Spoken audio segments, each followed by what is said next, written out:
सबुठु बड़ धनी cricket board BCCI रोजगार करे कोटी कोटी रे। विश्व क्रिकेट रो सबुठारु बड़ टी20 लीग आईपीएल बीसीसीआई बहुत रोजगार करे। एथि सहित बीसीसीआई प्रतिवर्ष टीम इंडिया मैच टेलीकास्ट बहुत अर्थ उपार्जन करिथाए। बीसीसीआई आईसीसी रो राजकोषरु सर्वाधिक परिमाण मध्य आय करिथाए।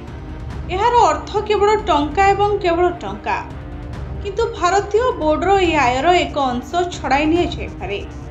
फल आगुक सहीपारे कोटी कोटी टंकार क्षति। यार कारण हेउछि भारत सरकार एक चिठी। आ चिठी लिखिबार कारण हेउछि क्रिकेटर माने तमाखु एवं मदर विज्ञापन उपरे रोक लागिबो। एहा द्वारा अनेक लोक प्रभावित होइथांती। तेणु यहाकू रोकिबाकू एबे अंटा भिड़िछंती सरकार। बीसीसीआई को चिठी लिखि सरकार यहाकू रोकिबाकू अनुरोध करिथिबा बेले बीसीसीआई मध्य एने विचार करुथबा जणा पड़िछि। मिलिथिबा सूचना मुताबक केंद्रीय स्वास्थ्य मंत्रालय एने बीसीसीआई सह कथा मध्य हेइ सारिछि।